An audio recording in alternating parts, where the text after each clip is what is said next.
What's going on? Welcome to the latest episode of Terrible Towel Tuesday. I am your host, SimFBallCritic, live from the Steel Basement, aka the virtual Heinz Field.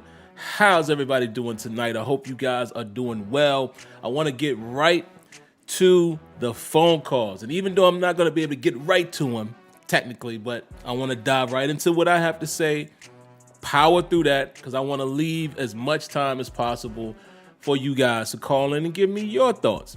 But you guys know what we do. Each and every Tuesday, or every time you guys see me, I always take time to say hello to the early commenters. So let's do that. Read a few names here, and let's get into it. Let's see who we got. Rajan. Hello, Miss Lanisha. How you doing this evening? Always here. How you doing, Miss Lady? Hope you're doing well. Good brother, Mr. Jason Winningham. Mr. Winningham, appreciate you coming through like you always do. Steeler Nation 412. He's got a couple things on his mind. Don't worry, I'll get into the Ingram thing. Let's see who else. Aaron Morris.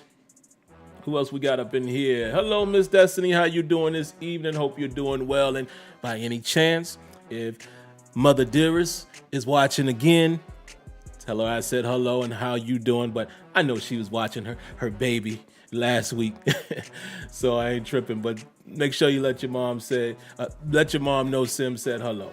Let's see who else. Jared Devil is in the building. Sippy Boy. Who else we got up in here? Vista Light.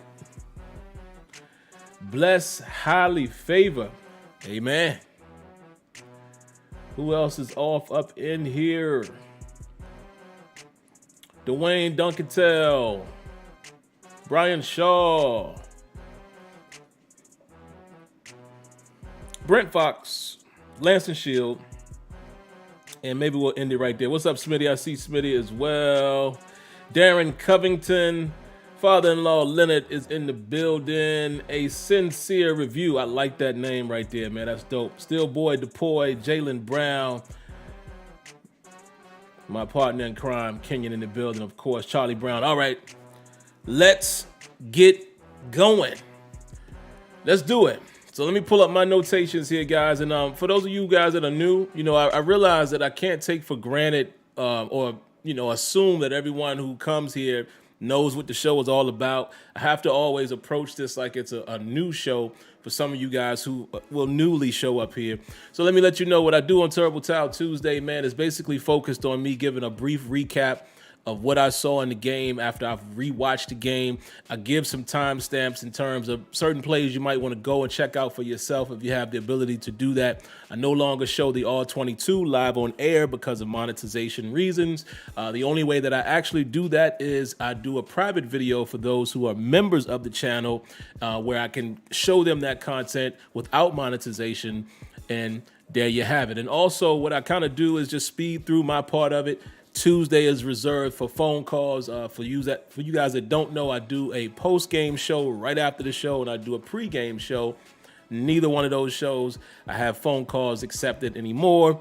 I'll allow this show to be the one that gives us a little more time for that. So that's what we do. So what I'm basically going to talk about here, man, I really want to go through a couple things here, man. Let me just double check my notes and make sure I didn't miss anything that I wanted to cover.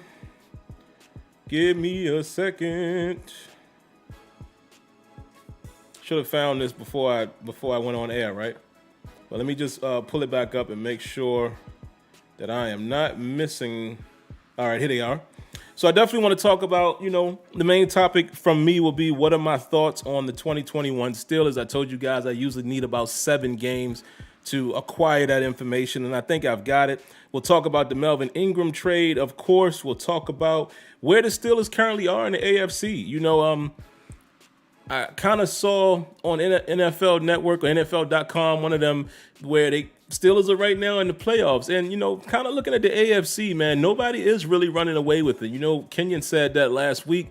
It is a fact. No one is really running away with it. So I'll get into that. And then also, again, my quick recap of what happened in Week 8's game. So let me do that right now. And actually, before I get started, let me pull something else up here so I have it in hand when we're ready to start. Hold on.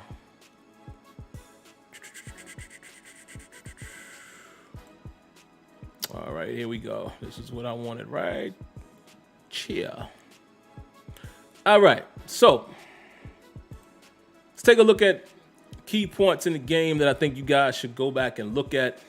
First, before I do that, let's give a few quick notations, man, in terms of things that Tomlin talked about. Not a whole lot for me to really pull from it. I mean, if you guys watch his press conference, you'll probably pull from the same stuff that I pulled from. So I'm not really going to, paraphrase any of that stuff or go back through that. But basically, what we did find out is there's no real update on one Stephon Tuitt. And again, if you're like me, I'm not really anticipating Stephon Tuitt coming back.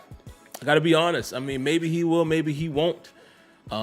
We don't really know what it is. It's injury related. It's personal related as well. None of us really know what's going on. It's probably a combination of both. But, I mean, come on, man. It's week 8 or week 9. And, when is he going to come back if he comes back? And if he does, great. I think he can definitely help out, to our cause. The defense is starting to click. And I say starting because, I was a little concerned about the run defense. But, they definitely picked it up against Cleveland, number 1 rushing team in the league. And there you have it. Adding a guy like Stephon Tuitt, obviously, I feel like would help. But he hasn't been playing. So what Stephon Tuitt do we get back when he comes back? So if he comes back, great. If he doesn't, so be it. Mike Tomlin also talked about Taco Charlton, man. He says he likes what he's shown so far. We've had him on the practice squad. I didn't realize it had been this long, but Tomlin said it had been a month. And obviously, we elevated Taco, and, Taco had a few snaps in the game. He had about 10 snaps. And from what I saw, it didn't represent himself bad at all. He looked okay, for the most part. I mean, of course, we need to see a bigger sample size to really know what he can be for us. I mean, we all pretty much know his story. He hasn't really stuck on the team that he was drafted with and or other teams that he's been on. But listen, man, sometimes it all depends on where you end up. It's not so much how you start, it's how you finish. And like Tomlin always says, it doesn't matter how you get here. You're here now. And you got to root for him. Again, I am a fan of the team. I'm going to root for any player that's on the team. I'm going to root for them to do well. I'm never going to badmouth a player before I even know what they got. Like, I don't understand why we do that as a fan base. You might not feel a certain way about a guy, but he's on the team now. Same thing with Dwayne Haskins. Some people hate him, but he's on the team. So why not root for him to do well? It can only benefit the team. If he doesn't do well, so be it. Same thing about how I feel about Taco. He's a part of the team now, and now he's going to be a key component in terms of more than likely being probably eventually the third man in that rotation. You saw him in the game. You also saw the Tuska kid, but the fact that he played that quick lets me know that maybe they think a little more of Taco and his possibilities. If you kind of, listen to what Mike Tomlin's had to say about him. Also, in terms of Melvin Ingram, you know what? Let me save that. I'm going to save that for the end because I want to make sure more people are here before I get into that. But I'll get into that. But, basically in reference to what Tomlin said is his famous saying that we've heard him say before. We want volunteers, not hostages. But I will get into that in just a moment. The only thing else I wanted to talk about really quick, man, what a bad story with Henry Ruggs. My goodness, man. Prayers to everyone involved. I definitely pray for the family of the loved ones of the person who, whose life was lost. For you guys that don't know, Henry Ruggs was involved with an accident. He's being charged with a DUI that led to death. Yes, the person, and I don't know if it was a lady or if it was a guy, but the person that was struck by his vehicle did not survive. And it's just a horrible story, man. And from what they're saying, the reports are saying that, he was in a Corvette. He was under some type of influence, and he ran into the back of the other person's vehicle. So it's bad. It's bad all the way around for him. And please don't do the unsensitive thing. Please do not leave any comments in here saying good for him because, you hate what he did to us. Don't do that. It's not about that. It's about life, okay? Don't be that type of fan. I wish him the best as well. It was a mistake. Should not have been out there driving under the influence, but sometimes life will show you real quick what a decision you make can do. Unfortunate, man. It's an unfortunate series of events right there, man. And wow, that kid's life changed just like that. Wow. But like I said, prayers to him and prayers to the deceased and, the deceased's family. That's what I mean. Prayers to anyone involved in that situation. Horrible, horrible, horrible story. But all right, man, let's get into the my plays or such. First quarter, 14 minutes and 22 seconds. Should have been a tackle for loss. Nick Chubb was able to run down the left sideline. Terrell Edmunds runs into the tight end's block. Like he kind of met the tight end instead of, I felt like he should have taken the outside shoulder of the tight end, because if you go and look at that play, Highsmith was clean. Highsmith had a clean shot on Chubb. Yes, he broke through. Cam Hayward did his job, but like I said, if Terrell Edmunds plays the outside, and I know a lot of times in defense, corners are usually taught to turn it back in, but we need you to do that as well. If Terrell Edmunds, instead of meeting the block head on, if he challenges the block on the tight end's outside shoulder, because at that point, it would have been his left shoulder, Nick Chubb has no choice but to turn it back inside or go out of bounds, and it would have more than likely been a tackle for loss. So you guys, I'm sure you remember that play, because when that happened, same thing that went through your mind, I'm sure probably went through my mind. The same thing, I was thinking, I'm sure you guys was thinking, like, oh no, here we go. We already given up a sizable run early in the game. That was the first thing that came to my mind. But if you go back and look at that play, could have possibly been a tackle for loss, man. We had great pursuit on that. And like I said, Terrell Edmunds, the way he challenged the block, he allowed Chubb to get to the outside. 8 minutes and 54 seconds. First quarter, the entire front four won. Pocket collapsed and Baker was sacked by Highsmith. Nice rip move inside by Highsmith. Cam Hayward ended up looping around. But if you go back and look at that play, everybody won. I mean, we truly won the battle of the line of scrimmage on both sides of the ball quite often on Sunday. If you go back and look at that play, it was just a thing of beauty, man. The way it collapsed, Baker had nowhere to go. So I put outstanding job by all four guys, and we only sent four guys. So anytime you could get pressure with four and your four gets home like that, come on. 6 minutes and 10 seconds of the first quarter, Najee Harris picks up a 2nd and 7. A tremendous push by the offensive line. They basically moved the line of scrimmage. This is what I notated here. And again, guys, for you guys that are new to this, the way I'm reading this is exactly how I notated it. So it could be, kind of off. And you know what I mean? Like it might not be word for word. I did a little shorthand writing for me to remember what I was going to say. But yeah, it was a 2nd and 7. What is that? Oh, something's in my pocket. 2nd and 7. And tremendous job, man. I mean, again, go look at that. Offensive line got a tremendous push. Can't ask for better than that. Now, speaking of the offensive line, at 5 minutes and 25 seconds, there was a pitch out to Anthony McFarland, and Kevin Dotson missed the tackle. He just didn't look so good on the move, which is interesting because when we drafted Kevin Dotson, one of the things I highlighted was him being a mauler and being a guy that can pull. That may still be true, but out in space, he had trouble on this play. If he makes that block, Dan Moore got out there and made his block. It would have created a crease for Anthony McFarland. There was a little bit of pursuit coming, but if you go look at the play, just imagine if Kevin Dotson just gets a hand on this guy. Anthony McFarland might be able to get through there because it would have been clear space, and with his speed, who knows what happens from there. But It was obvious. That one jumped out as I was watching the game. I didn't even need to watch the replay to see that one. Kevin Dotson just didn't look too good in space on that particular play. Not saying that he's not good at it, just that particular play. Second quarter, to start the second quarter, 15 minute seconds. Y'all hear me? You see what happens when you try to talk too fast? 15-minute mark of the second quarter. The Steelers were able to stuff a 4th and 1. Devon Bush does a phenomenal job shedding the tight end and forces Chubb to cut inside.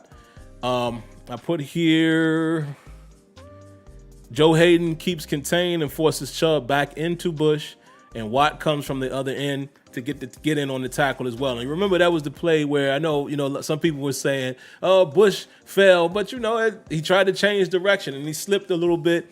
But the fact that Bush was the one to shed the tight end and get to where he got, he forced Nick Chubb to have to adjust, try to make some moves.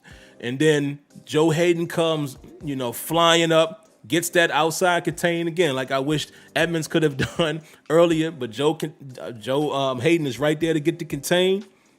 Beautiful. Nick Chubb had nowhere to go, and then you got T.J. Watt coming from the other side, never quitting on the play. I know guys like John Mitchell have to be excited when they see T.J. Watt, and what he always preached, the D lineman, run to the ball. And you see Cam Hayward do that still at this stage of his career, but all of the guys do it. T.J. Watt is relentless as well when it comes to that. But I thought Devon Bush did a good job on that play, man. He kind of forced the action there. 10 minutes and 39 seconds of the second quarter. Dotson is beat and gives up a sack. Yeah, that was a bad one. That was the one when McDowell got the sack on Ben Roethlisberger. Kendrick Green did come over to double team, but the dude basically pushed Dotson off him. So Kendrick Green helped out, but, he was able to split both of them. Kendrick Green was kind of, again, like helping. Didn't have a good angle on him. But when you look at that play, he literally throws Dotson off of him, and he's able to get the sack on Ben Roethlisberger. But what was interesting that I noticed on that play, if you go back and look at that, Dan Moore got a pancake on Myles Garrett. Now, Myles Garrett did get him later in the game. We know that. But Dan Moore pancaked Myles Garrett on that sack. It was pretty good. We usually are seeing Kendrick Green finish plays like that. So it's good to see all of these guys doing that. Dan Moore driving him to the ground. It's a beautiful thing to see. Unfortunately, we had to eat the sack. 7 minutes and 16 seconds of the second quarter. Wormley sack. Great pressure by Bugs and Taco. If you go look at that play, you're going to see Bugs wins almost immediately up the middle. Taco is able to get around the edge, and both him and Bugs forced Baker to step up, and Wormley is there for the finish. But I thought it was an outstanding performance on that particular play by Bugs. I mean, he wins immediately. Baker has nowhere to go. And like I said, Taco was in on that as far as, forcing the pressure. Taco might have actually gotten further into the backfield than Bugs did, if I remember correctly. But both of those guys doing that was what created that sack for Wormley. And Wormley's been playing well, man. And, Kenyon and I and Tony talked about that a little earlier. That guy's been playing really solid all season so far. Real quiet, like a real sneaky, solid player for us in terms of a rotational piece. So good to see that. 5 minutes and 34 seconds of the second quarter. Najee picks up 12 yards on a 2nd and 7. It was outstanding blocking on that play. Again, I wish I could illustrate it for you guys, but just remember that timestamp. Go look at it for yourself if you can. 5 minutes and 34 seconds. We ran the ball on a 2nd and 7, and that was the second time we did it. And Najee picked up 10, plus 10 yards on both. Outstanding blocking on those plays. Third quarter, 14 minutes and 8 second mark. Ben almost throws a devastating interception. That was the one where he tried to hit Deontay on like that over route or, square in or what have you. And he literally throws it into triple coverage. I don't know how those guys did not come up with the interception. I really don't. I guess the saying that they say, that's why these guys are on defense. Yeah, they made truth of that. And I really don't know what Ben was looking at there. I have no idea. I have no idea. And for whatever reason, man, the All-22 wasn't available yet, so I probably won't get it until tomorrow. They're a little slow on it this week, but I can't wait to just see some of these things from a bird's eye view. But even the view that I was able to watch, I don't know what he was thinking there. I really don't. I have no clue. 9 minutes and 42 seconds of the third quarter. Bush overruns D'Ernest Johnson, and he cuts back, and he's able to score. Again, and I'll see a much better view of that when I can see the 22, but it's what I thought when I watched the game, live. Bush overran it, and there's kind of, number 71 is kind of behind Bush. Like, I guess Bush was trying to get away from the block, but I still feel like he could have squared that up a little bit, a little bit more. He kind of, the angle that he took at it, he over pursued it. And, D'Ernest was able to cut back inside, and he really didn't have to do that because Minka was on his right side. So if he would have squared that up, him and Minka basically would have met Johnson, and he would not have more than likely would not have been able to score unless he reversed field or something like that. But if you go take a look at that a second time, you'll see what I'm saying. I felt like Bush overran that, but it is what it is. And I will say this about Bush, man. Bush had some moments in that game, some quiet moments, some tackles, chasing down some things. Like Bush is not playing. I don't think he's playing as bad as some of us think. I think maybe because you're not seeing the splash that he doesn't get a lot of the credit. But Bush and Schobert were in the mix, quite often on some of those plays. They may not have, like I said, they may not have made the splash that you're expecting. And a lot of times when people are not doing that, you kind of forget. But yeah, Bush didn't play half bad in this game. He didn't. I know what's going to stick out is, again, people are going to say he gave up that touchdown, but he isn't playing as bad as I think some people would say. Third quarter, 3 minutes and 43 second mark, 2nd and 6 from the 8-yard line, and Najee. Again, great blocking on this play. That was the touchdown when the dude leaped from the 4-yard line. Man, listen, y'all say what y'all want about Najee Harris. This guy is an animal. He is an animal. And for those of you that still don't understand why the Steelers would have drafted him, I don't know what to tell you. We can always argue whether or not you take a running back in the first round because of how long you expect to use him and all that. I get it. But if we're just talking about pure talent, it's hard to let a guy like that pass you when you have the opportunity to get him. It's hard. He could very well be a generational talent because you're already seeing what he brings to the table, man. He's a dog, man. He's fearless. He falls forward, and he's only going to get better. Remember, he's a rookie. But just having the wherewithal just to dive from 4 yards out into the end zone. Incredible. All right, fourth quarter, 14 minutes and 32 seconds. It's 3rd and 5, and I think this may have been one of the most impressive moments of the game. Yes, I'm saying that. This, to me, was one of the most impressive points of the game. Why? It was 3rd and 5, and the Steelers run the ball and convert. Let that settle in for a moment. I'm going to take a sip of water. Let that settle in what I just said. 3rd and 5, fourth quarter. They run the ball, and they pick up the first down.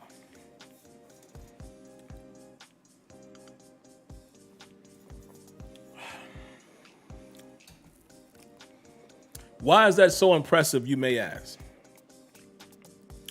Well, it tells me a couple things. It tells me that Matt Canada, Ben Roethlisberger, maybe even Tomlin, I don't know. But I'm going to assume Matt Canada. They're starting to trust that O-line. They're starting to trust the O-line. Also, it lets me know that they have finally stuck with something that works. I've been asking, hey man, if it's working, stick with it a little more. So now that we're getting our footing with the run game, sounds like everybody is a little more confident. Hey, it's been working today. Let's stick with it. They stuck with it. And you know what it also is doing? it might just be carving out an identity for the Steelers offense. It might be doing that.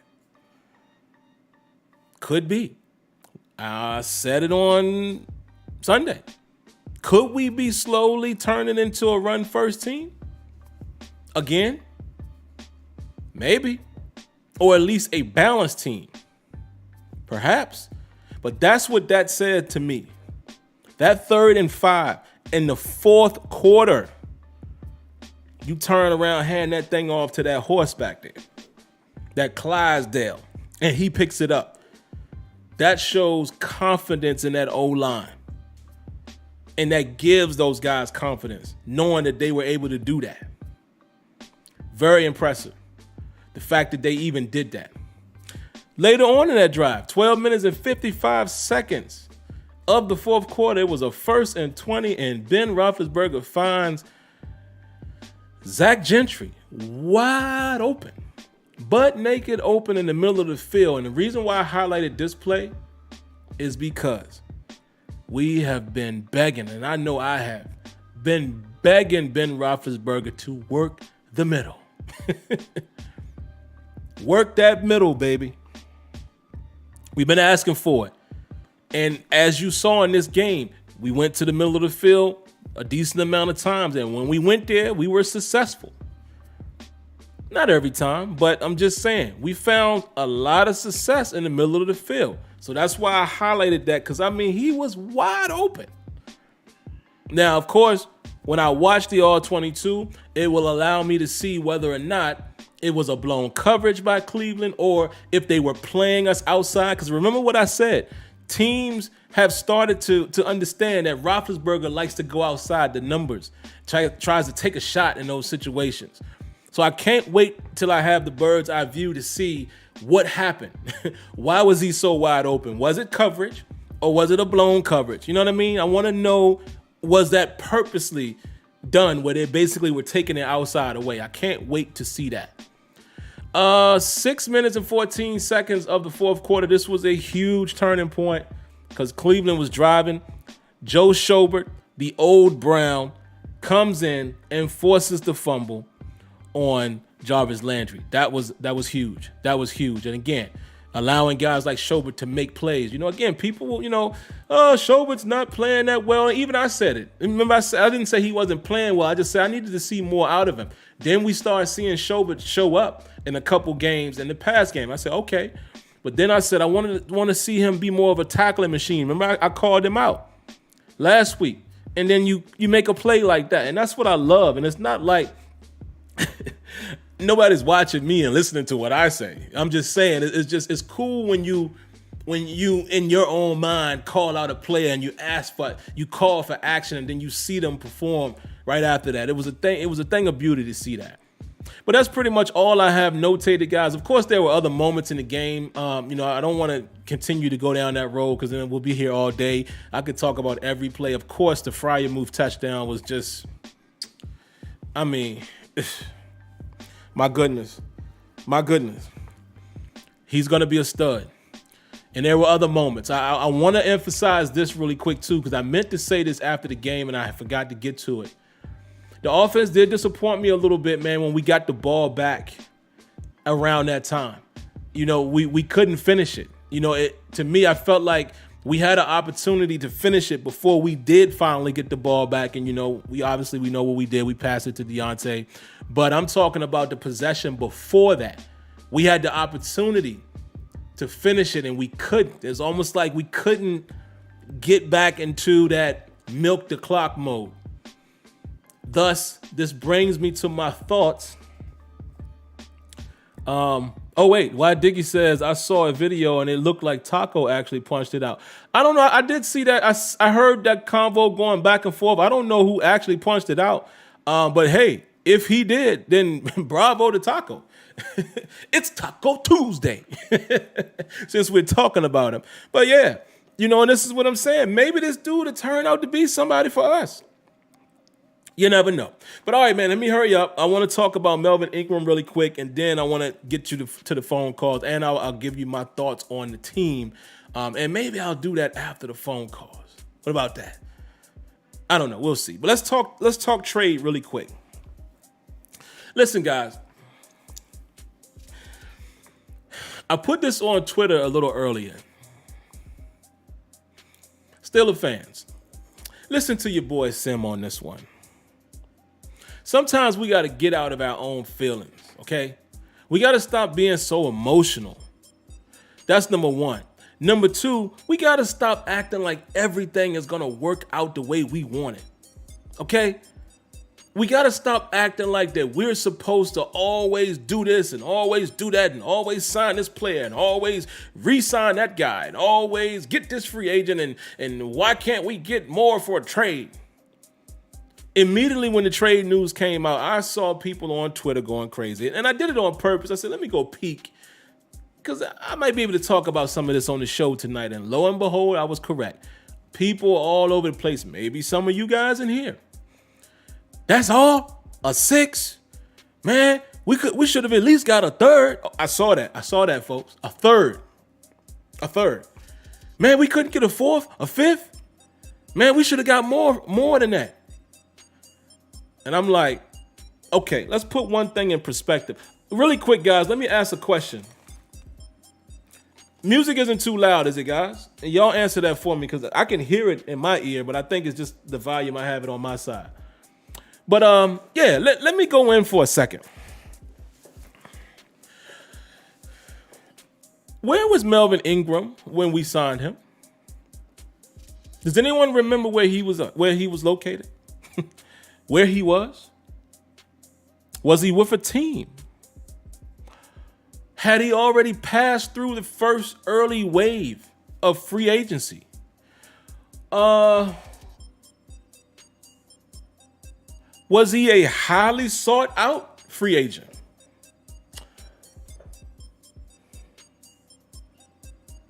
Had he already visited with other teams and they didn't sign him?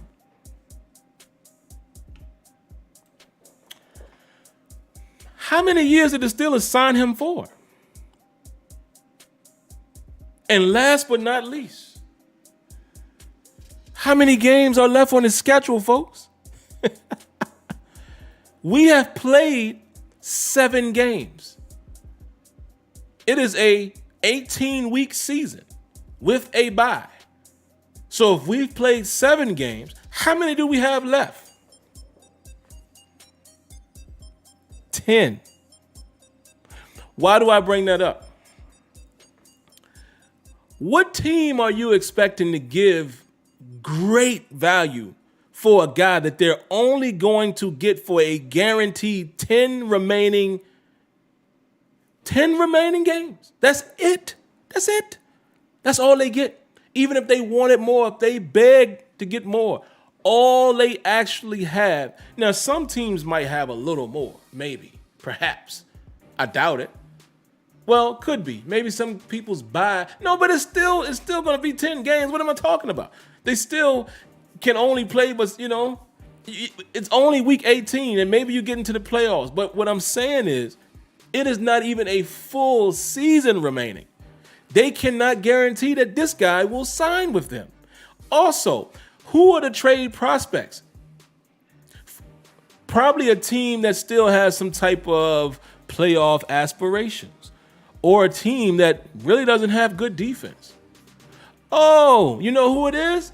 The Kansas City Chiefs, one of the teams that Melvin Ingram actually visited earlier in the year.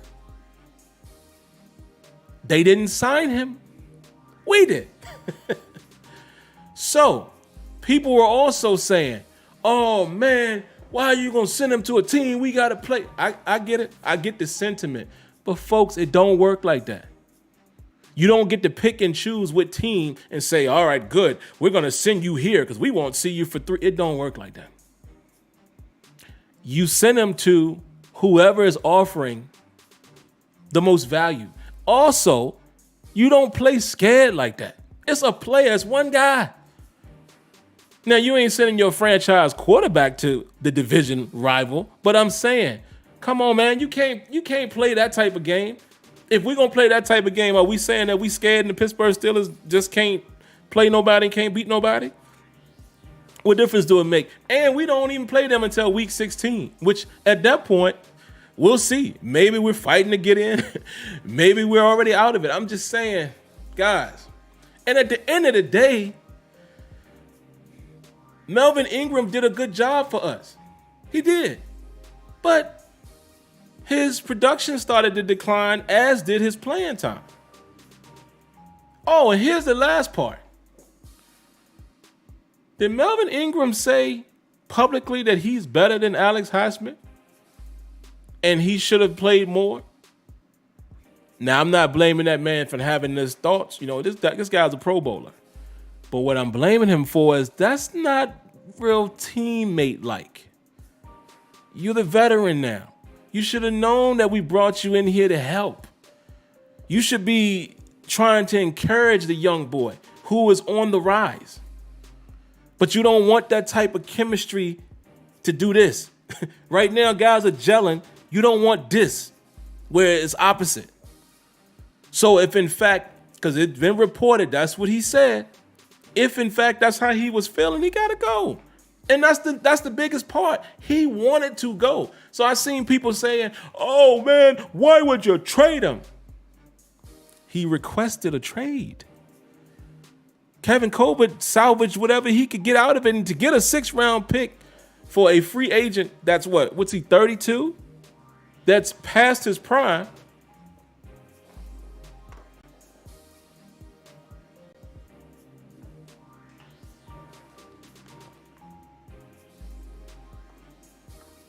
Round of applause. I don't think my applause is working, but round of applause to Kevin Colbert. You know what I mean? To get anything is commendable. So again, guys, we got to get out of our emotions, man. We have to stop acting like everything is going to go the way we want it to go all the time, man. We got to stop that. And I think I got my round of applause back. So here's to you, Kevin Colbert.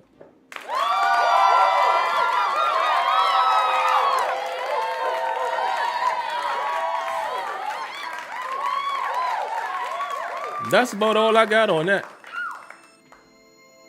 Like Forrest Gump said, that's about all I got to say about that. But all right, man, let me get to the phone calls, and then I will wrap it up with my thoughts on the team. Guys, quick, fast, please. In and out. And I promise I will do the same with my replies. We have 6 calls in queue right now, so let's get to them. First up, we have area code 951. What you got for us? Hey, man, thanks for having me on. This is Kevin out of Temecula, California. Hey, I'll make it quick, man. So my first comment is I hear a lot of flack about people, especially online, social media, about Kevin Colbert. And decisions he made. But when you really look at it, man, even including the rookies and some of the draft picks, you got Loudermilk, Trey Norwood, all these cats, man, he finds ways, or they find ways to get guys in that can make some kind of contribution to the team. The second thing I have is I'm kind of old, not too old school, but if you guys can remember back in the day when we had Shed Townsend on the squad and the position and role that he had on the defense. Mm-hmm. Am I tripping? Or can the Steelers fans, and maybe you can I can get your opinion on this, does he kind of remind you of a Trey Norwood? Trey Norwood he's not the fastest, he's not the biggest, but he seems to be in the right spots at the right time when we need it. And that's all I got, man. Thank you for my call. Man, definitely thank you for calling. And yeah, I can see that comparison. You know, he's one of those guys, right, that he don't do anything great per se and early, but he may turn into a valuable player. And yeah, I can see where you're going with that. I think Trey Norwood to me, I think definitely is trending up. What you're seeing happening, even in that game, there was a play where he kind of lost Landry. And again, I can't wait till I see the 22 so I can see what happened on that one play. But it's growing pains, and he's made some great plays for us defensively. So yeah, I like what he's doing. I like the fact that he's getting that early playing time and a lot of it. Because, again, we're going to need secondary players come next season. So I like what I'm seeing out of the kid. Thanks for the call, man. Next up, Mr. Winningham, area code 803. What you got for us tonight, sir? Hey, good evening. Good evening.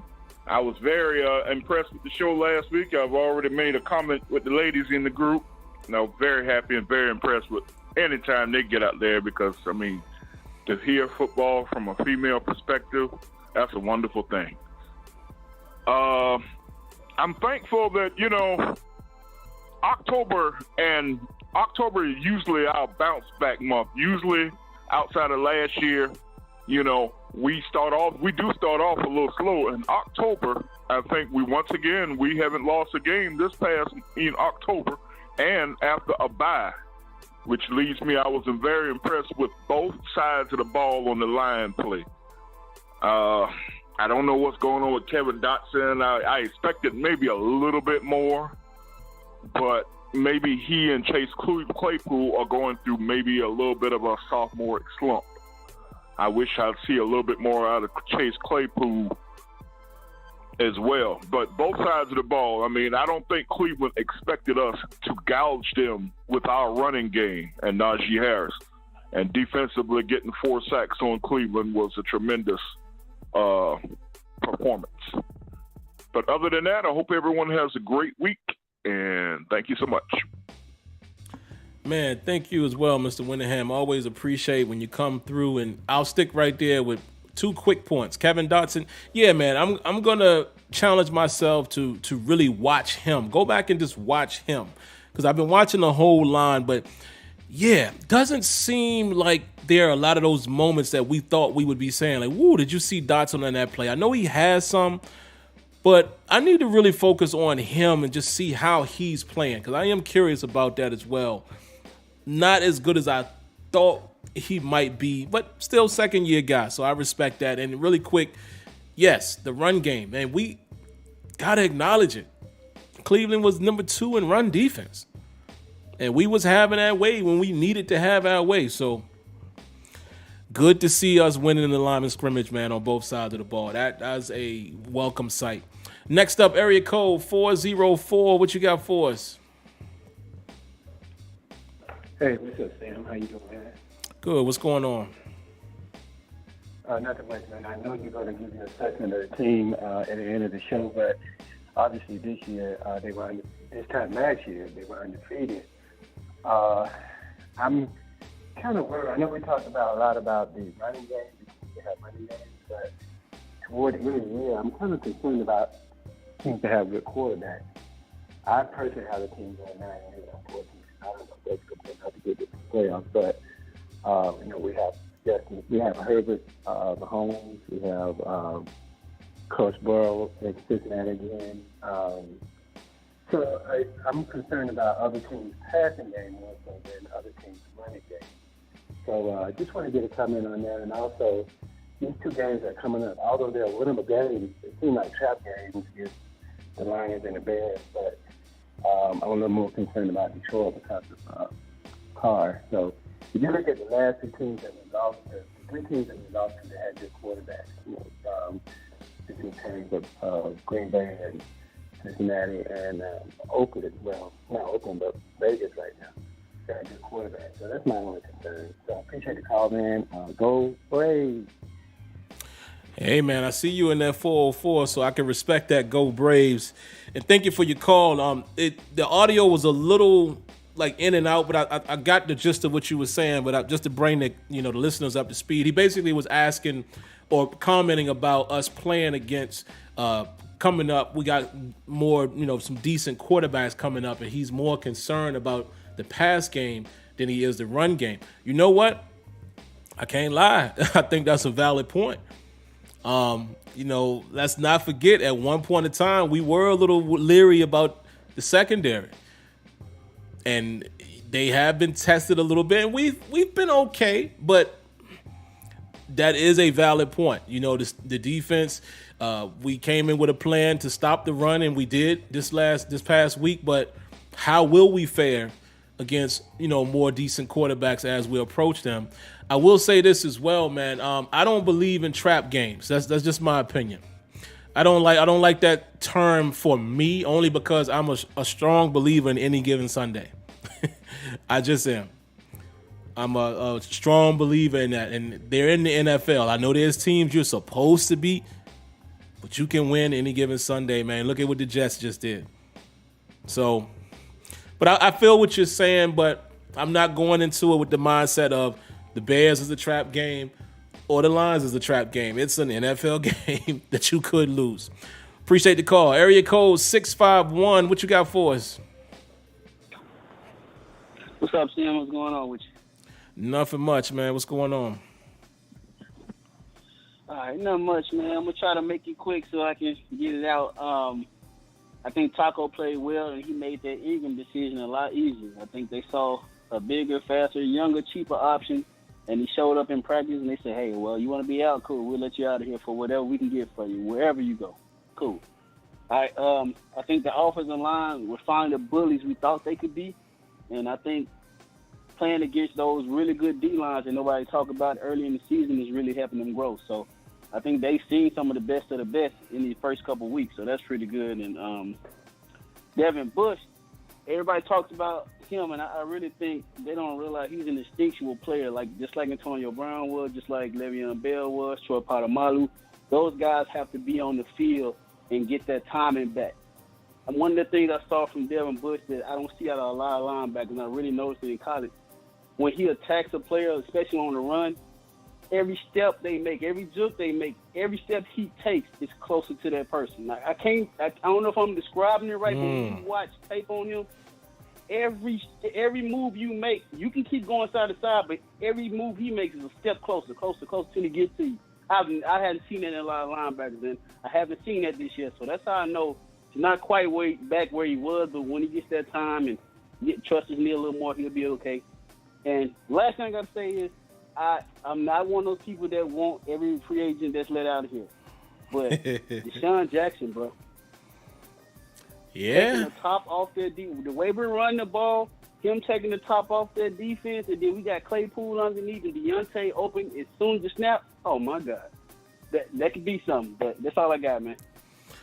Man, great call, man. I'm going to comment on two of your points and make it quick so I can move to the next calls. You are absolutely correct about Devon Bush. Great assessment. And it kind of goes along with what I was saying about him. Just seems like he's a little tentative. And I was saying that maybe he doesn't trust the knee, but, it could be a part of what you're saying. But we're both seeing the same thing because he does seem like he's not getting there like he normally does. But like you said, analyzing it like that, and you're able to tell he's not doing it, then there you go. So there's a little hesitation there. However, I will say, man, after watching this game again, there were some moments where I saw him like, okay, he flowed correctly, he filled the hole, made some tackles. So maybe he's getting himself back together. Deshaun Jackson, I have no beef with that, especially now since he's waived. People were saying trade for him or, trade player for player. But now that he's waived, contract goes out the window. If we can get him at the low cost, why not? Why not put a speed threat out there just to be that? But, of course, he would have to agree to that. But, yeah, that's a good point, man. Appreciate the call. Next up, area code 678. What you got for us? Hey, thanks a lot for taking my call, Sam. UPS is tripping. They won't allow us to have no headphones. They're allowing us back to happen again, so I just start calling. I just want to say, I would say that the young rookies are putting their hands in the pile. They are contributing big time. You mentioned that earlier.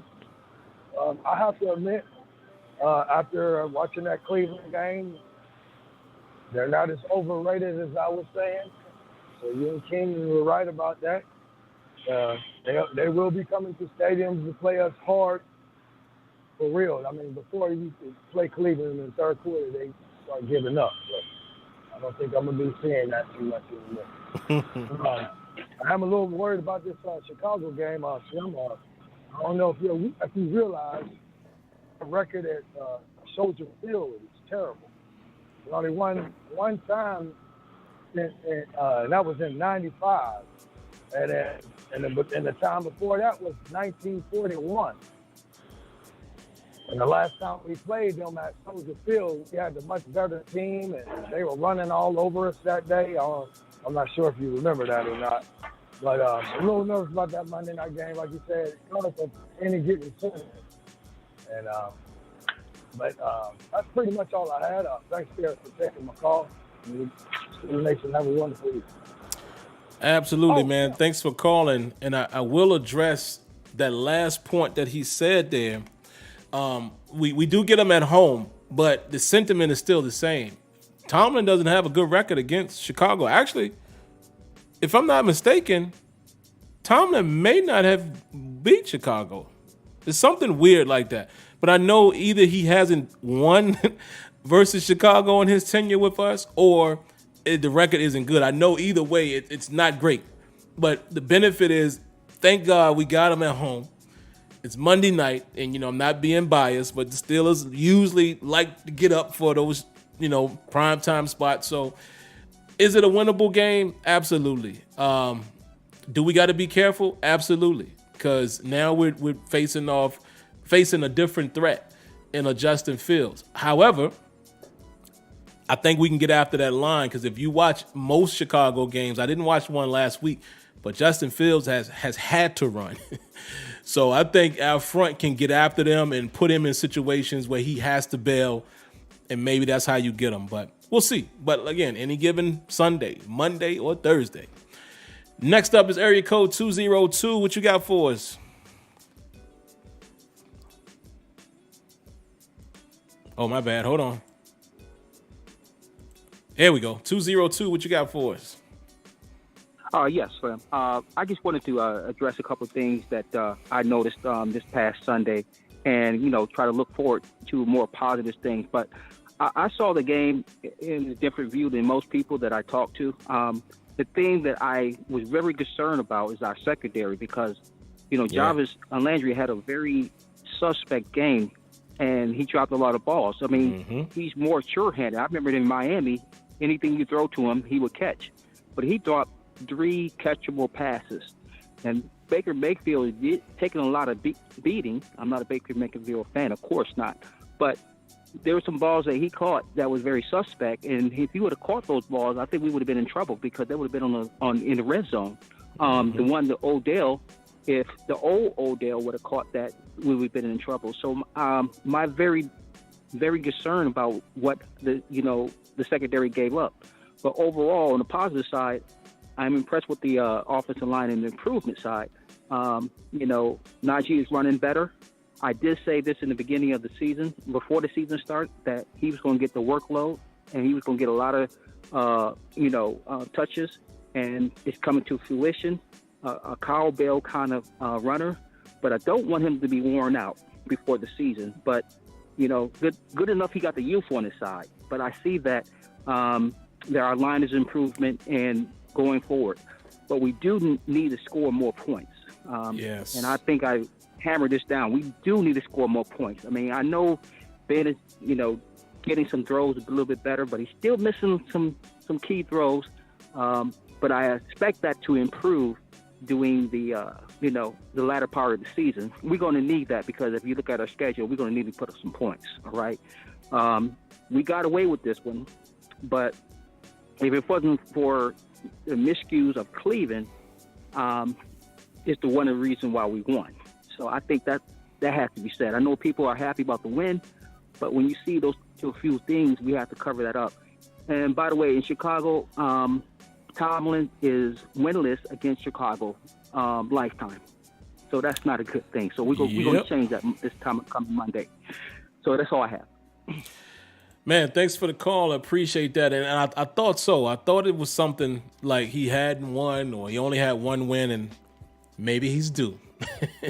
But also, yes, I agree with you.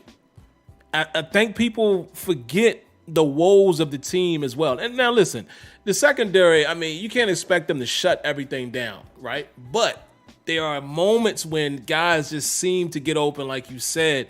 And let's not forget, man, Jarvis Landry did drop a few. You know what I mean? That pass to Odell down the middle of the field, we recovered good, but a better thrown ball, Odell might get that. So, yes, it is something to be concerned about. And you know, it kind of leads me to where I'm going about the team after the calls. But let's keep it moving. All right, guys, let's keep it quick. We got 4 more calls, and let's get them in and get them out. Next is area code 347. What you got for us? Hey, how you doing, Sim? First time calling in. Good. What's going hello, on? Ladies, and what's good, Steelheads? Can you hear me? Yeah, I can hear you. Okay, my brother. I'm sorry. I wanted to talk about the offense, specifically Matt Canada. The offense doesn't look, as creative as I thought it was going to be. All the razzle dazzle that we saw, in his college career. The things I was expecting this year, but his offense is looking bland, especially on 3rd and short. There's no imagination to the play calls. 4th down looks like 3rd and short. There's no difference. Is he being held back? Is he holding back? Is Ben, saying I can't run those plays that he's got in his book? I don't know. But that's concerning me. The O-line, I'll say, is getting better. I'm looking at the rookies. They're starting to play better. I don't think KG is getting pushed back as much as he was before. I haven't seen him getting pushed on the floor, at least, in a couple of games. But, Dan Moore had a game against a Pro Bowler, so, you can't expect him to hold up against Myles Garrett. So I think he did his best as he could. But I think we're getting better there, especially late in the games. I see us getting better on the run. The early part seems to be a little short, 2 yards here, 3 yards there. But later in the game, I start to see the 4 yards, the 6 yarders come. The power game starts to be there. So I think we're getting better there. But my last point is, do you think the NFL and the officials are hating on Mike T and the Steelers? I'm seeing holding calls being called against us in weird situations where it's away from the ball, or it looks like a ticky-tack call. And that the hit on Bob, I thought was a tech. Might have been just me, but Bob's got his nose bloody and almost his leg broke. So I wonder if you think the NFL is hating on us. That's all I got to say. Man, definitely appreciate the call. I'll address 2 of your points. Be quick with the first one. I think the Matt Canada thing, man, I think it is a combination of, like my brother Kenyon said last Tuesday, it's a combination of not having a quarterback that can fully flesh out his offense, and I think it's a combination of doing what Ben is comfortable with. Because you'll notice we have a few sprinkles of razzle-dazzle here and there, like, the double reverse or the reverse off of the jet sweep. We do it, but it's not like it's ridiculously creative, if that makes sense. It's like we have enough where it's some trick here and there, but it's still kind of comfortable. And I think it goes hand in hand with Ben not being the quarterback style that could really flush it out. Where I would like to see him improve even with Ben is I want to see more shifts. Some of that stuff he did at Maryland where they come out in 1 set and then 2 seconds later they in another set, 3 seconds later, like before, by the time you get to 3 seconds on the clock, they done moved all around. I would like to see us do a little more of that, even if we can't get super creative with the play call. You know what I mean? Nah, I don't believe there's a conspiracy on our Steelers, man. The refs have missed quite a few calls in a lot of these games I've watched, so I don't think it's directed at the Steelers, but absolutely that Boswell one should have been called. It was helmet to helmet. So how you missed that, I have no idea. But appreciate that. Next up, area code 843. What you got for us?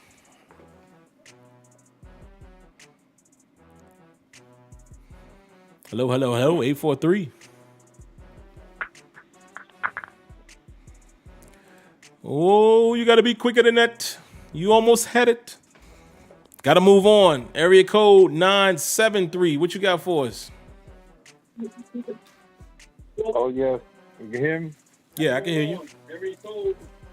Oh, okay. Turn that audio down in the background, though. Yeah, just cut the stream off because we're going to get double audio. Like, not cut it off, but like mute it wherever you have it playing. Okay, that's better. Yeah, I got you. Okay, yeah. But people just got to realize the Steelers. We're gonna win games like this, scoring 15, 16, 17 points. A special team block or a kickoff return. But one thing I can say about them, our defense is good enough to keep us in a lot. It's gonna keep us in a lot of games. So we really do have a chance against anybody because it's really, if you look at the NFL, it's really no team that stands out there that's better than everybody else. Like you said, any given Sunday with a good game plan. I really believe, I trust in the Steelers that, running game, don't have Ben throw the ball 60 times a game. Around that 20 mark, Najee, McFarland.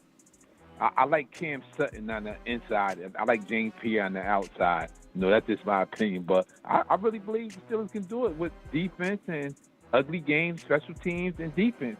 Defense wins championships. That's all I got for you, brother. Have a good night.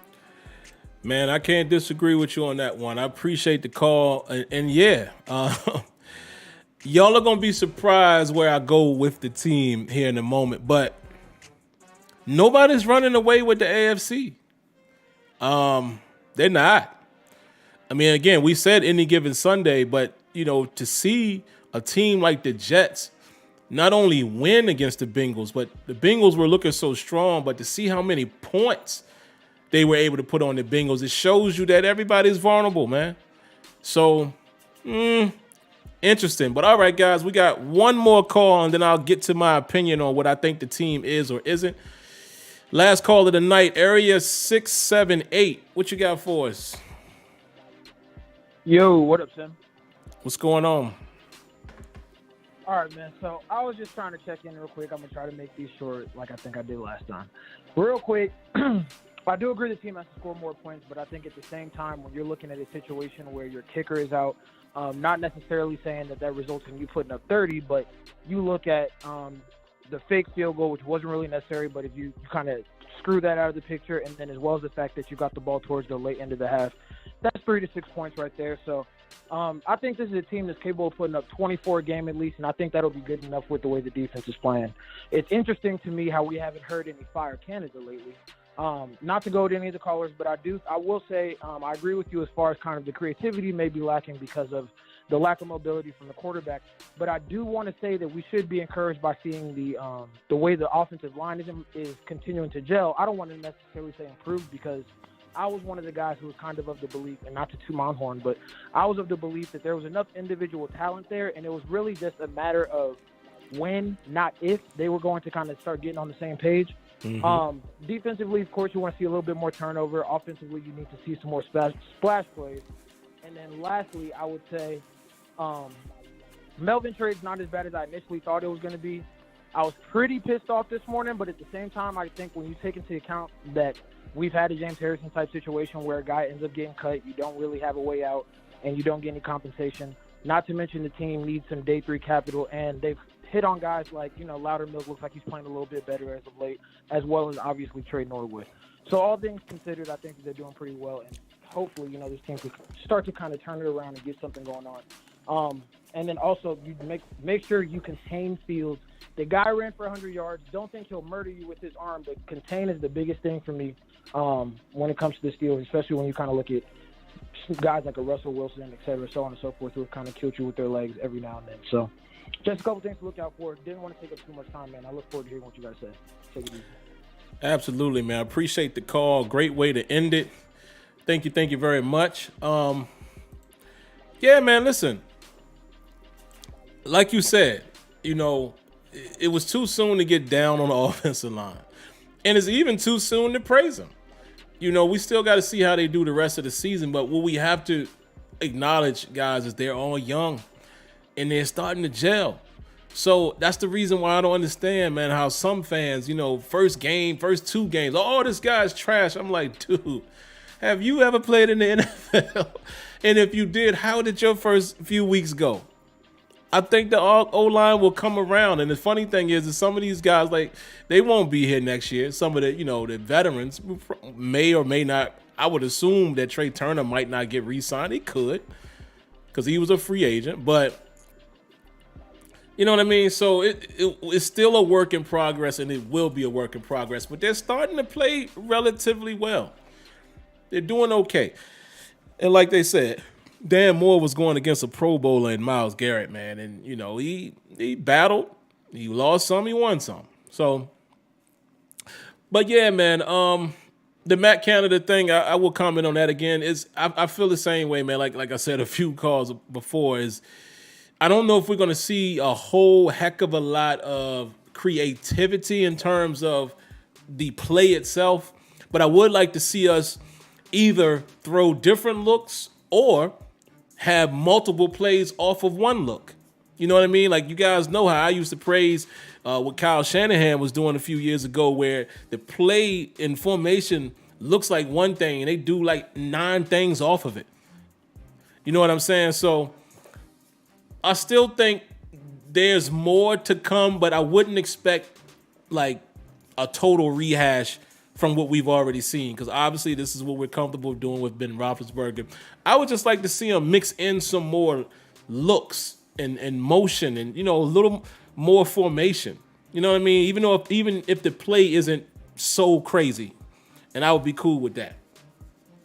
But all right, guys, let me give you guys my thoughts on what I think this team is. First and foremost, I'm going to go right here and take a look at if the playoffs were to start today. Tennessee Titans are number 1. Woof. What a blow. They lost Derrick Henry. Ooh-wee. Wow. That's major. The Raiders are in the 2nd spot. The Ravens are 3rd. You know, let's not forget about the Ravens, guys. Even they was on their bye. Let's not forget about the Baltimore Ravens, man. You can expect them to be able to do what they do, even though I don't think their defense is as potent as they've been accustomed to being. You can take advantage of them. Buffalo Bills are number 4. Now, you know, take this with a grain of salt, if you will.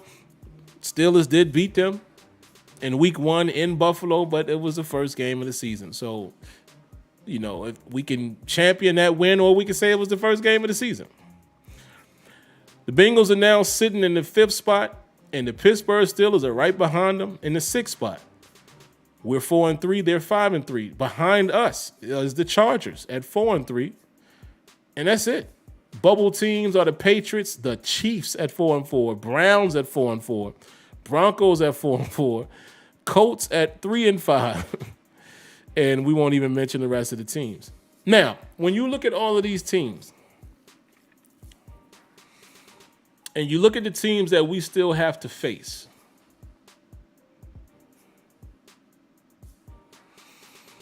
it might not take as much as I thought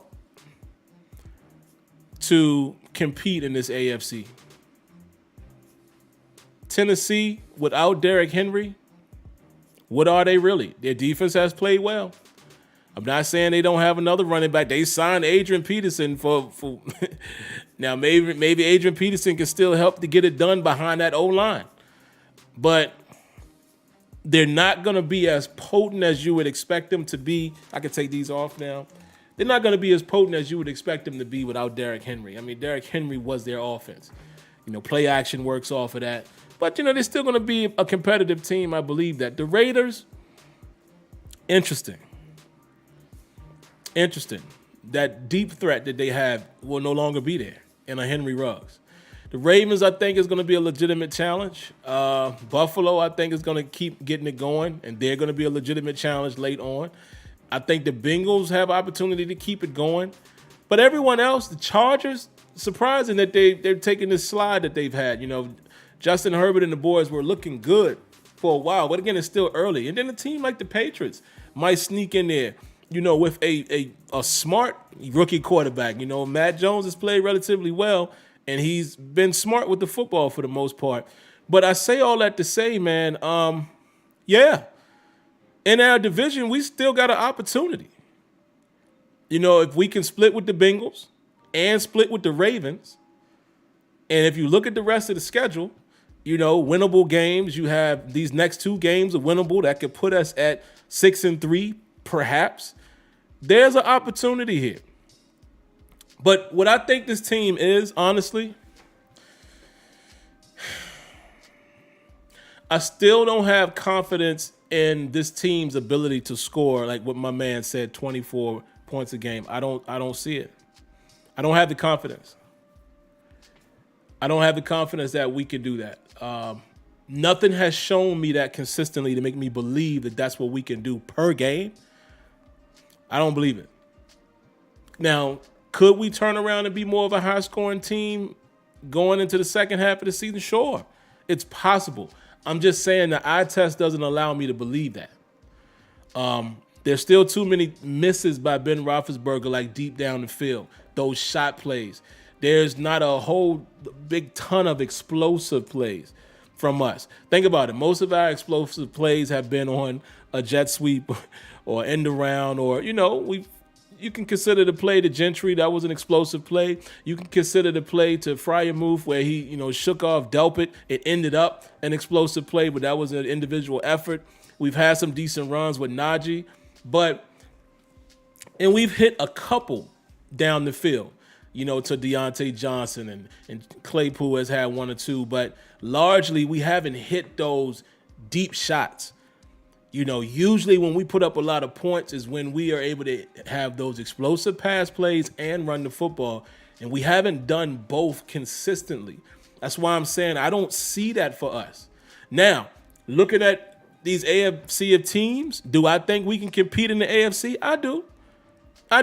Even with what I said the other day, saying that we're not going to be a team that I can rely on the offense. I don't think we're going to be high scoring, but I think our defense can keep us in most of these games. However, I'm still a little leery of the secondary when we're facing off pass-heavy teams. Still a little leery. Now, T.J. Watt is going to be T.J. Watt. Cam Hayward is going to be Cam Hayward. I think pressure won't be much of a problem. We've been getting consistent pressure so far in these first 7 games. But I don't know how confident I am with our secondary if it's pass heavy. The Kansas City Chiefs are looking just not like themselves. I mean, wow. They had to, no disrespect to the Giants, but bruh, they struggled to put up 20 points. Patrick Mahomes was just looking off. Their defense is not that good. So they don't scare me as much. But we're going to be challenged against the Chargers, I think, in the passing game. We will be challenged again when we play the Bengals in the passing game. The Ravens play action is a concern there because they're going to be able to run the football, or we might stuff it. But I don't have high expectations for this season in terms of the Steelers making a run. I will acknowledge that it's possible, but I don't see it, guys. I don't see it. My opinion changes a little bit, though, because, again, where I'm kind of backing off of my own stance is when I look at the AFC. I think, and this is not me being a homer, I think we can beat any of these teams in the AFC. I do. I think we'll play a very tight and competitive game with the Titans, definitely without a Derrick Henry. Like I said, the Ravens is going to be a test. I can't wait to see what we do against their run game. The Bengals, we'll see. We get them back at home, if I'm not mistaken. We played in Cincinnati, right? Yeah. And, we're going to see the Browns again back at home. Let me pull up our schedule real quick, man. Let me just revisit the order. I know who we play. I just want to revisit the order of the teams. Let's see. So we got the Bears coming in. And again, listen, this could be a tough game. And again, people are saying trap game. Don't say that, man. We got a mobile quarterback that we're going to have to deal with. Now, the Bears haven't really shown any firepower to make me think that we can't win that game, but you just never know. But you got the Bears and you got Detroit right after that, and then you get the Chargers. Then you get Cincinnati again. So let's look at it in a 2-game stretch. This week is winnable. Next week is winnable. That puts you at 6-3. The Chargers game could be tough. Let's say we lose that. Okay? 6-4. The Bengals game could be tough. If we lose that, a little bit of trouble brewing right there because you don't want them to have the 2-game advantage over us. But let's say we win that one because we got the Ravens right after that. Let's say we win that one. And then we get the Ravens. Let's say we lose that. Vikings. That could be a tricky, tough game as well. And then the Titans. So right there, there's a win out of one of those games, I would think. Then you get the Chiefs at Arrowhead. Who knows what Chiefs we have then. Then we get Cleveland back at home, then the Ravens again. Like I said, guys, I think we can play with any of these teams. The biggest concern right now, as far as defensively, how we defend them, is I would say Justin Herbert and the Chargers, Cincinnati, and Kansas City. Even though I said I think we can play with Kansas City now, I still believe that. But if their offense is clicking, come on. You already know that's tough. So, yes, can the Steelers get 10 wins? We have 6 more games. So you're saying that the Steelers need to go 6-4. It's possible. But I'm going to go out on a limb and say I don't see more than that. But looking at this AFC, that gets us in the playoffs. I think if the Steelers win 10 games, they're in the playoffs. I see that. Looking at everybody else's records, if we can go 10-7, we'll make the playoffs. And then, like I said, it's possible for us to beat any of these teams in the AFC, and that's not me being biased. I think we can beat these teams if we're on our game. We can run the football like we're starting to do and play defense the way we are capable of playing against the run. I think we can beat a lot of these teams. I just don't know, guys, when we have to face a real passing attack. That still concerns me. And then when you look over at the NFC, we ain't winning no Super Bowl. So let me just go ahead and say that. Steelers don't win a Super Bowl this year. I don't believe it. I don't believe it. A Packers team, if they make it to the Super Bowl, was going to be tough. The Cardinals could be tough. The Cowboys, the Buccaneers, the Rams. I mean, any of these teams make it to the Super Bowl, I don't know if we beat them. I'm just being real. And I agree with my man Joe Mannix here. 6 more wins is tough, guys. Look at the schedule, man. Look at the schedule. Let me read it again. I'm trying to be as objective and honest as I can about our team. I don't believe our offense scores more than or averages 24 points a game. I do not believe that. I don't believe we hold everybody under 20 points because some of these teams are going to pass the ball. And I don't think our pass defense is that great yet. Maybe. Might surprise us, but I'm just being honest. So let me read the teams again. Bears, Lions, Chargers, Bengals, Ravens, Vikings, Titans, Chiefs, Browns, Ravens. We got to win 6 of those. 6.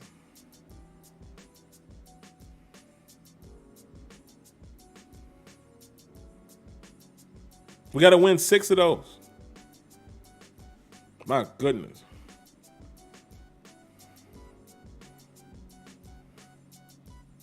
Is it possible? Anything's possible. I just don't see it. Now, here's the caveat. The AFC North might be won with 9-8. That's possible. That's possible. We might beat the snot out of each other. But I'm just saying, guys. That's my thoughts. I think we are a defensive-led team. That's why I have them in the thumbnail. led by Cam Hayward and TJ Watt. We are a team that is getting the run game going, and we could end up being a Titan-esque type of team where we're playing defense and running the football. I just don't know if we're going to keep a lot of teams from being able to score, the more high-powered teams. I just don't know if we can.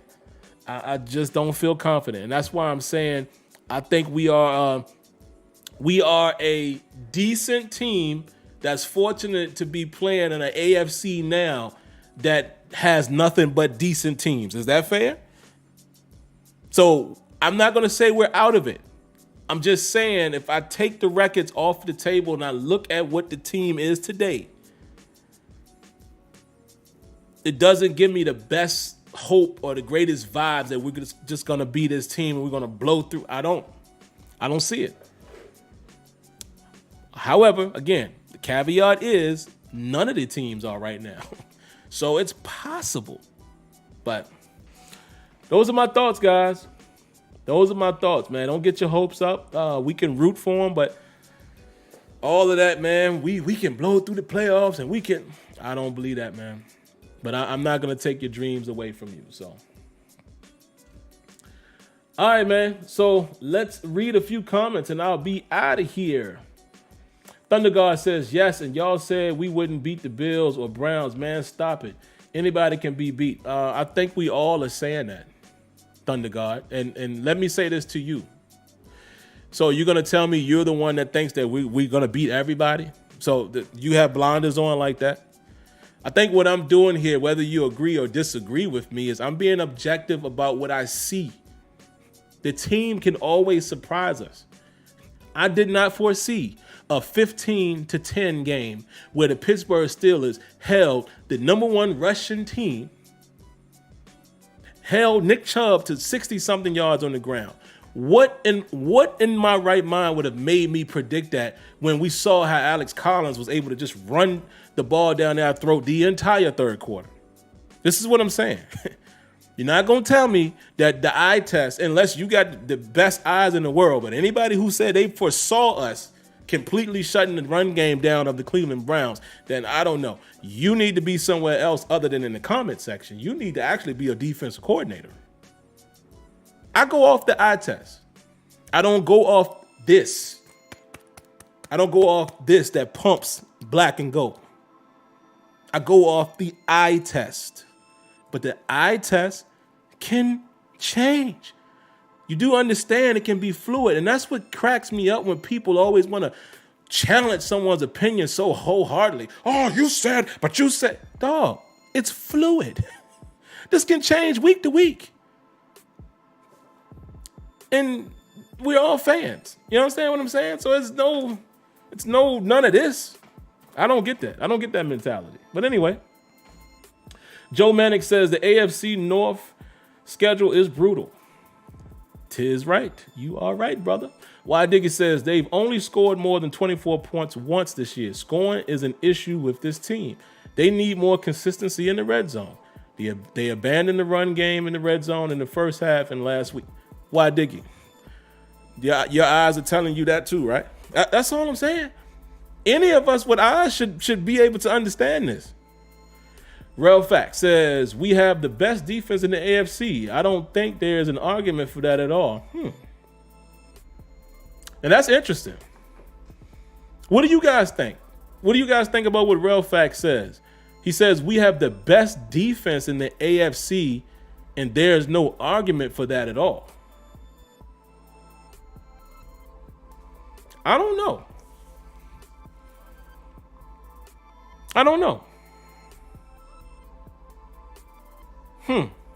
What do you guys think? I want to see you guys' opinion. Answer, reply to that. I want to see what you guys are saying largely, because I don't know if I can outright say that. We could be. I'm going to have to pay attention a little more, man. I mean, I don't know if they've been like this week to week, but seeing what Cincinnati was able to do to the Chiefs. Oof. I mean, not Cincinnati, excuse me, the Titans. Seeing what the Titans was able to do to the Chiefs offense. They put some work out there.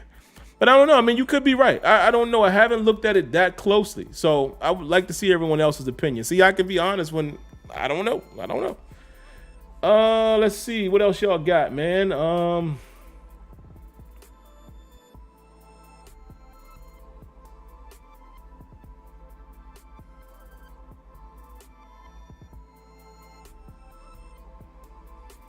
Oh, okay, whatever, Thunder God. You saying just call the fan. Look, I'm not concerned about any other show or opinion. These are just opinions. I'm just saying I never understand, and I try to create an environment here where we can debate and all of that. But I told you so. All that I don't get that kind of mentality because, like I said, if you're doing that and you're able to diagnose and you spot on every time with the team, brother, you need to be doing something else than being a commenter on YouTube. You need to be in somebody's organization if you can see the talent that well that you knew for sure, oh, they're going to beat the Browns and they're going to beat the, like if you, that's a. 60 seconds.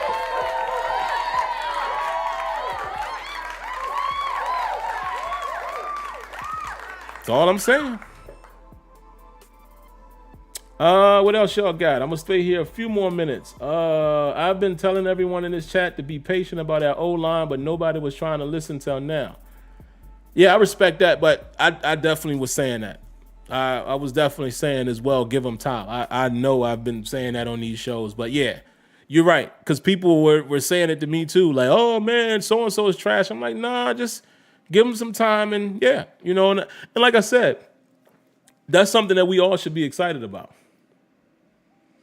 Jordan Miz says, I don't think we have the best defense because of injuries, but we are definitely a top 10. I won't dispute that. Won't dispute that.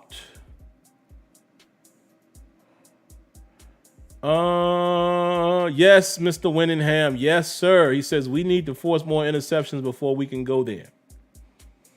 I would agree with that. Smitty says we're better than Buffalo. Buffalo gave up 30 points. The Steelers never gave up 30 points. Yeah, listen.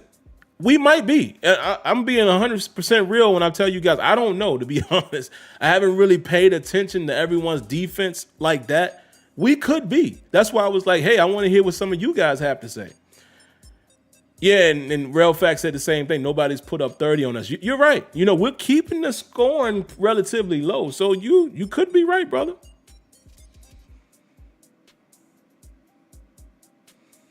What else y'all got? Leonard Green says, we give up too many yards on the back end to say that, especially when the opposing team is on offense. Yeah, you know that there's a good argument right there too. He said the Titans were getting cut up by Indy early. Yeah, they were. I did see that.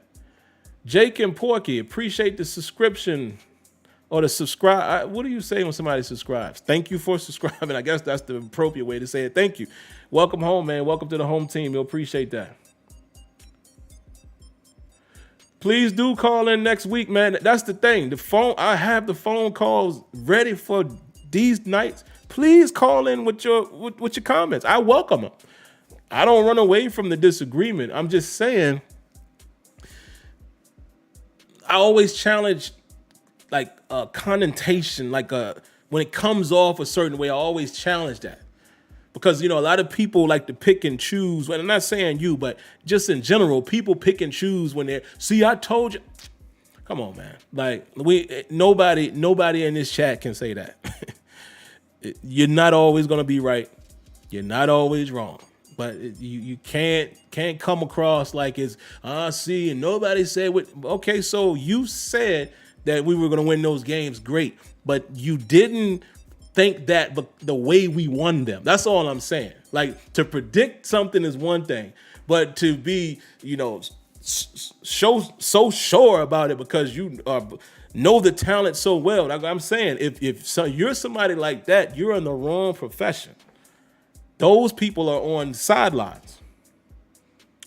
Let's see. Mr. Fett says, NGL, I'm worried about the Lions game for no reason. The Lions are going to be hungry for a win and coming off a bye. Hey, man.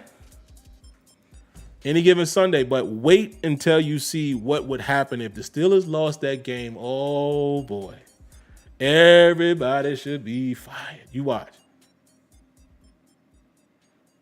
Everybody going to be, watch. And I hope we don't lose. But I'm just saying, if we were to, watch how, remember what you're seeing in this chat. Watch how the narrative changes if they were to lose that game.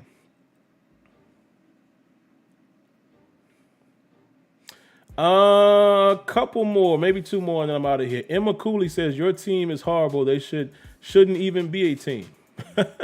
Are you referring to the Pittsburgh Steelers, Emma? Please confirm that. Are you talking about the Steelers? Buddha Blaze. No, I know what time it is with you, brother. Thank you, Sim. As the O-line's pass protection improves, 7 should get more accurate. I hope so. And that's what I'm saying, guys. See, my man even said it there. It's little stuff like that I look at. Remember, guys, Ben has almost thrown an interception quite a few times this year. Let's not move past that, where he's thrown it right to the defense. How many games has that happened? How many?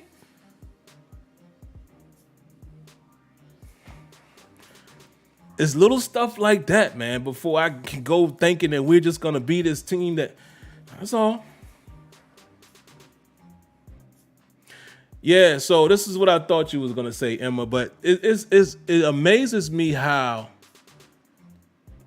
people spend time to go to a team that they don't like or whatever the case and be a part of the show and comment. Like, that makes no sense. But listen, if that gets your rocks off, this is what I got for you.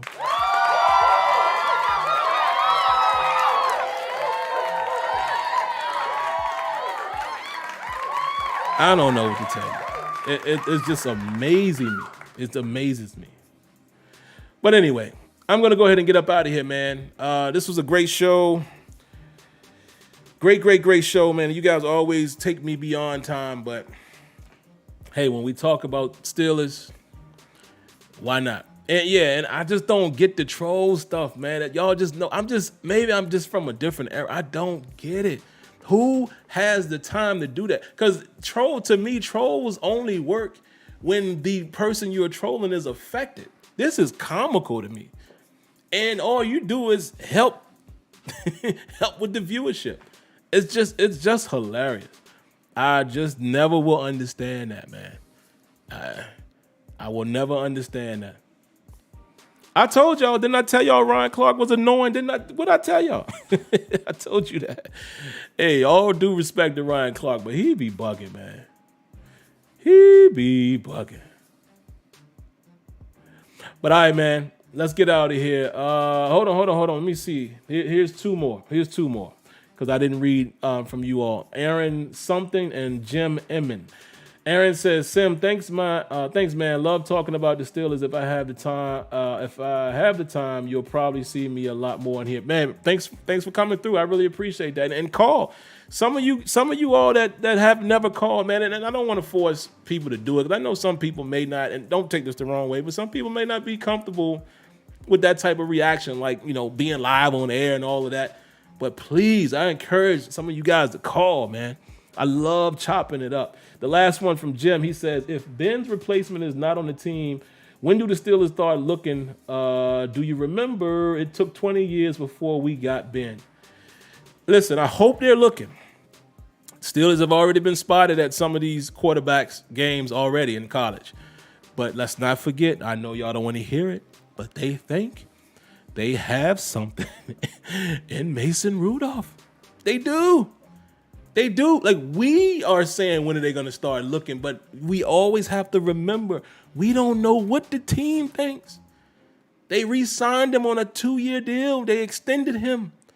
So at the very least, they expect him to compete for the starting position next year, or they expect him to put on a nice audition, or they expect him to be the stopgap. And let's not forget, Mike Tomlin was quoted by saying he prefers a veteran quarterback post Ben Roethlisberger. And that's all I got to say about that. All right, guys. Great show. Great show, man. I appreciate you guys. Don't forget to do this if you haven't, man. Listen, subscribe to the channel. Why not? Why not? And what is that? What is that leaking? Y'all see that little... The green screen must not be all the way there. Yeah. But let me hit that again. Make sure you subscribe, guys, if you like what you saw tonight. And also, if you did like it, do one of these. Hit the like button. It helps me out tremendously. And as well as cut on your notifications so you're fully aware when the videos are streaming. You will see me again for the pregame show. It should be either Friday or Saturday or maybe Sunday. We don't play until Monday.